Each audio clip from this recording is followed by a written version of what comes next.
So now we'll begin with the new chapter, which is cell. The cell basically is the unit of life and is the structural and the functional, that is FNS unit of life.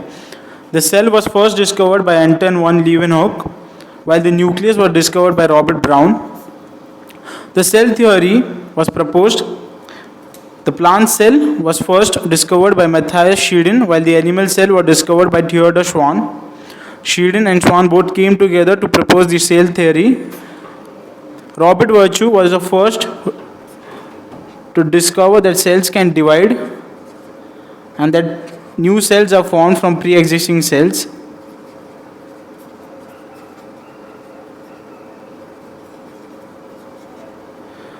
There are two basic principles or proposals of the cell theory. The first being all living organisms are composed of cells, and the second, all cells arise from pre-existing cells. So it is important we remember these two principles of the cell theory. Now we will go through an overview of the cell. A typical plant cell is also known as an onion cell. It contains a nuclei which is surrounded by a cytoplasm and contains organelles like the ER, which is the endoplasmic reticulum, which may either be smooth or rough, and we'll be studying more about it at a later stage. A Golgi complex, a lysosome, mitochondria, which are powerhouses of the cell, microbodies, vacuoles, and several other organelles depending upon the structure and the function a typical cell or the particular cell is supposed to perform. Cells are broadly classified into prokaryotic and eukaryotic depending upon the development of the cell organelles and the structure and the function the cell is supposed to perform. A prokaryotic cell is generally found in bacteria or blue-green algae like the cyanobacteria, which are generally smaller and they multiply rapidly. The prokaryotic cell may exhibit different shapes, some of which are rod-shaped or bacillus, spherical or coccus, or vibrio, and spiral shape, which is also known as spiral. So this is an overview of a cell. Continuing with this prokaryotic cell, a prokaryotic cell contains a cell wall which surrounds the cell membrane for additional protection. There is a nucleus which is not well defined. The genetic material is naked.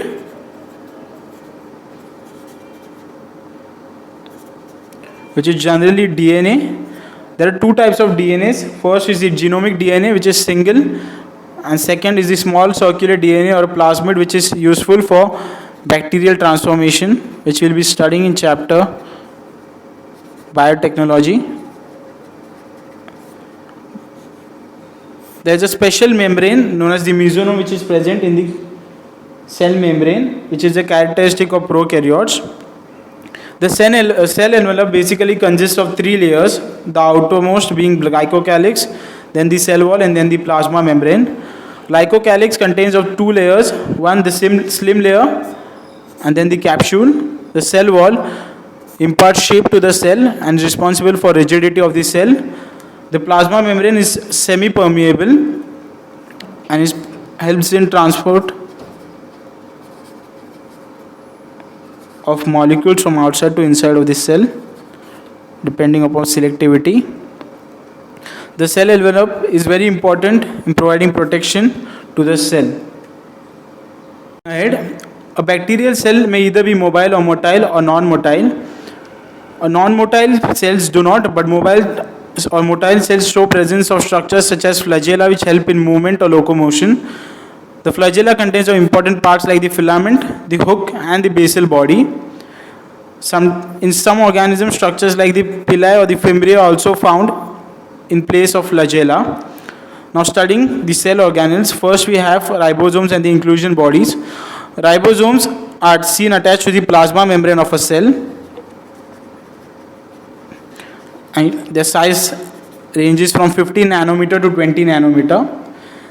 They are made up of two subunits, which is 50S and 30S, which together are known as 70S and not 80, which is to be remembered. They help in protein synthesis. Ribosomes get their cells attached with mRNA and give rise to polyribosomes and polysomes, which then convert mRNA into proteins and thus help in protein synthesis inside the cell. Inclusion bodies are organelles which are present inside a cell and are known to reserve or store the material inside the cell. It is not bounded by any membrane. and is seen scattered inside the cytoplasm.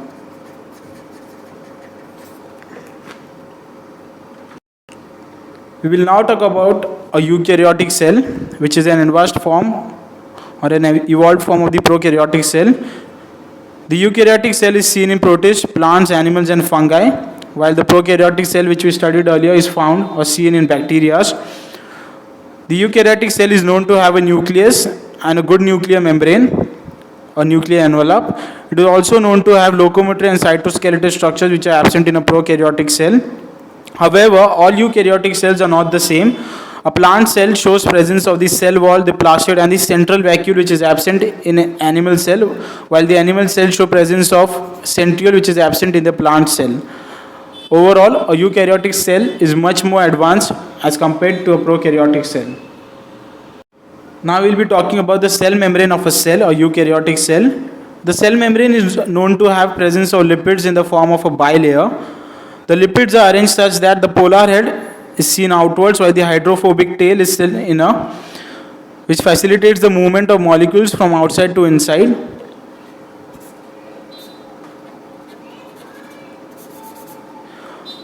The cell membrane is also known to have protein and carbohydrates as the components. Generally, protein constitutes 52% while lipids contribute around 40% to the cell membrane. Proteins, depending upon the ease of extraction, are classified as integral proteins and peripheral or outer proteins. Integral proteins are the ones which are seen inside the cell, while peripheral proteins are seen attached to the membrane, which are easily extracted.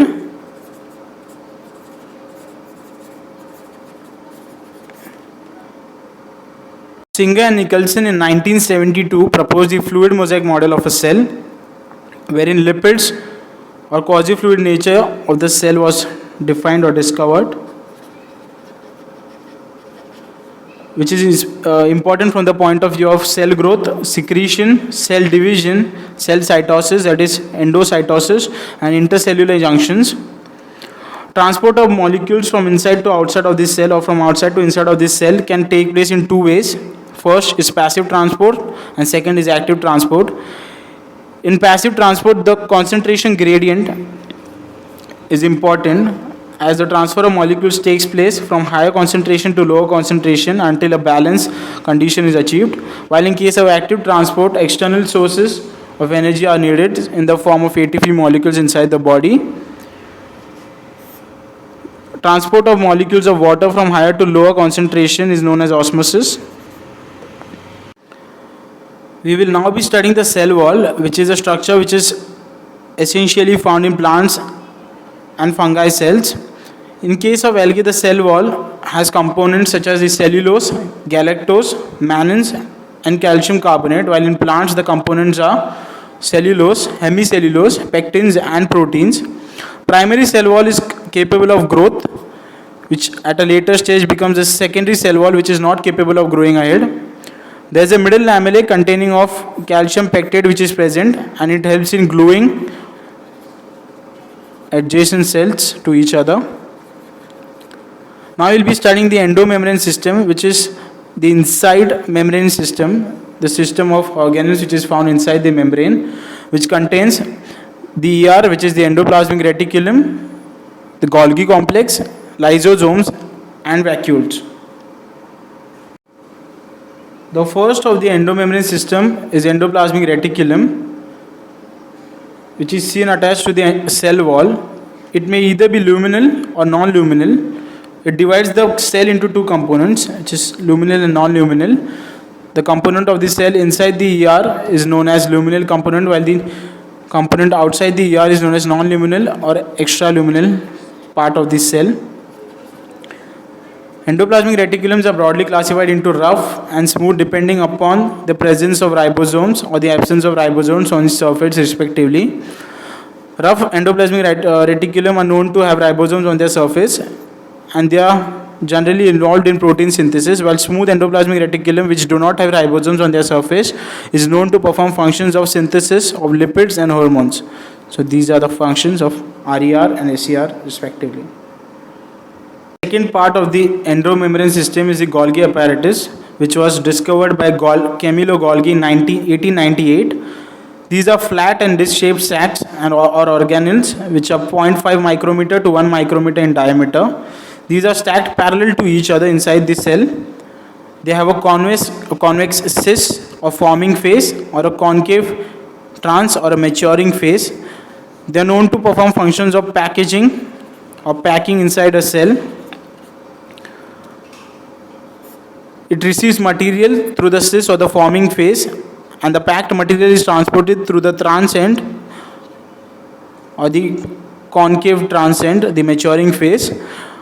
The Golgi apparatus is also known to perform functions in synthesis of glycoproteins and glycolipids, which is a combination of glycogen or glucose with proteins and lipids or fats respectively.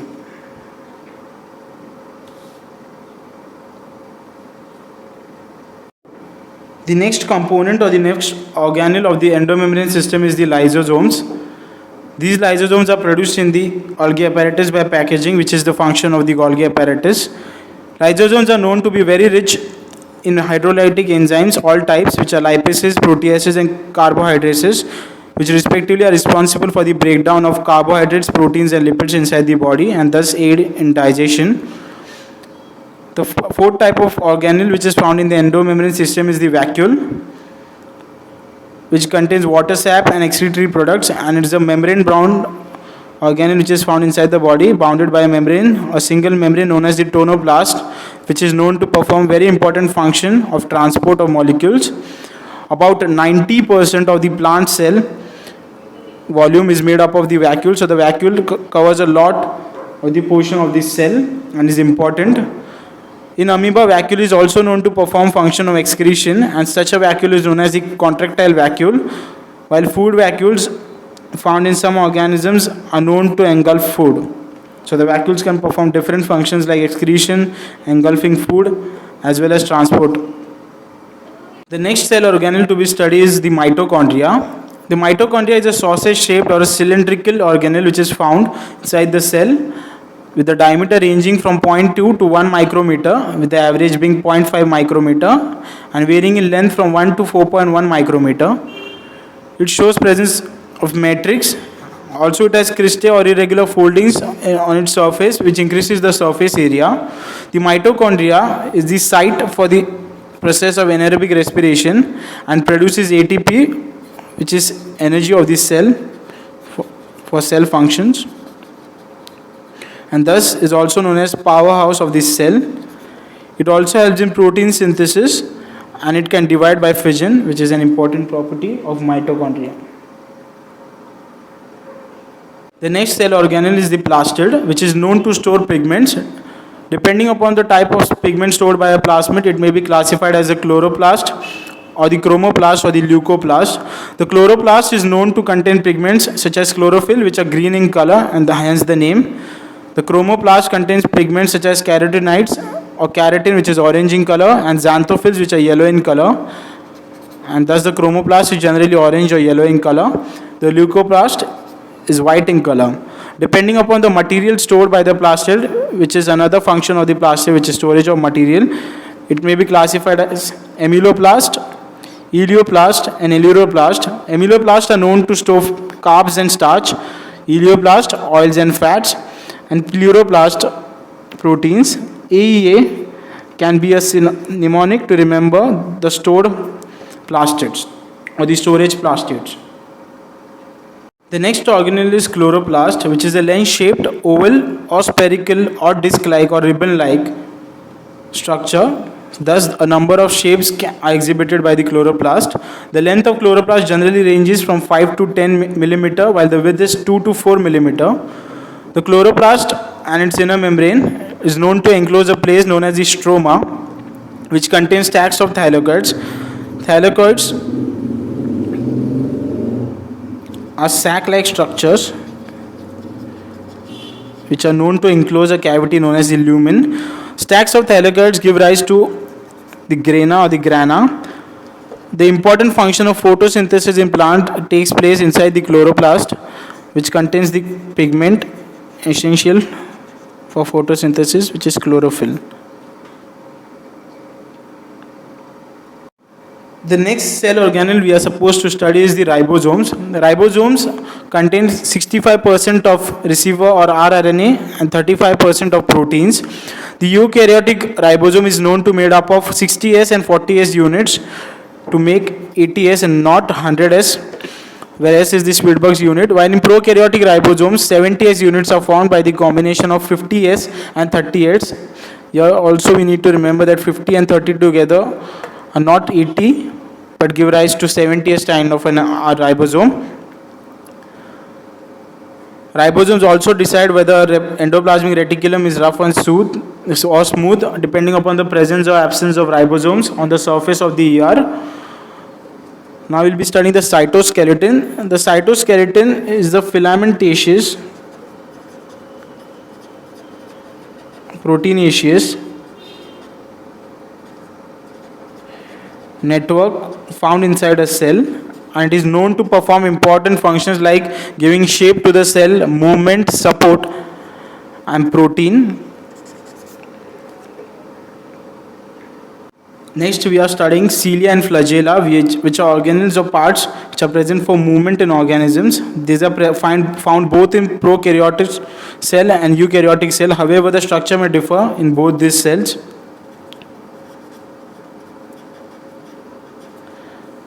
Next, we are studying centrioles, centrosomes and centrioles.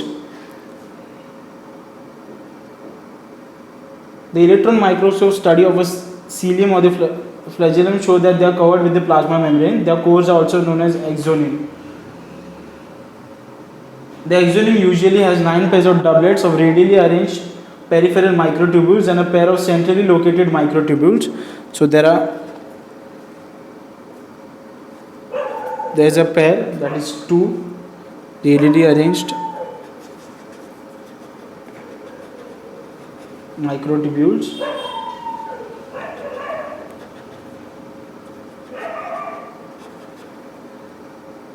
and 9 pairs of centrally arranged microtubules. The structure of centrosomes and centrioles shows the presence of a central part which is known as the hub and the membrane which is known as the spokes, which are protein triplets. The nucleus is one of the most important cell membranes which was discovered first by Robert Brown. The structure of the nucleus is as such. It shows presence of a central nucleolus which is surrounded by a nucleoplasm, which is the plasma of the nucleus, which is in turn is surrounded by a nuclear membrane, which is a double membrane. Between the two membranes is present a perinuclear space which is about 10 nanometer to 50 nanometer. The number of nucleus may range from 1 per cell to several per cells. Also, the nucleus shows presence of genetic materials in the form of chromosomes, which may be in the form of DNA or RNA. Depending upon the position of the centromere or the kinetochore in a chromosome, there are different types of chromosomes which can be remembered by the mnemonic MSAT. The first being metacentric, wherein the centromere lies at the center and both the arms are approximately of the same size. Second type is the submetacentric, wherein the centromere lies more towards one end, thus giving rise to one short arm and one long arm. The third type is acrocentric, when the short arm gets more reduced in size with the movement of the centromere as compared to submetacentric. While the fourth is telocentric, while the short arm is almost negligible or very small as compared to the long arm. So these are the 4 types of chromosomes depending upon the position of the centromere or the kinetochore.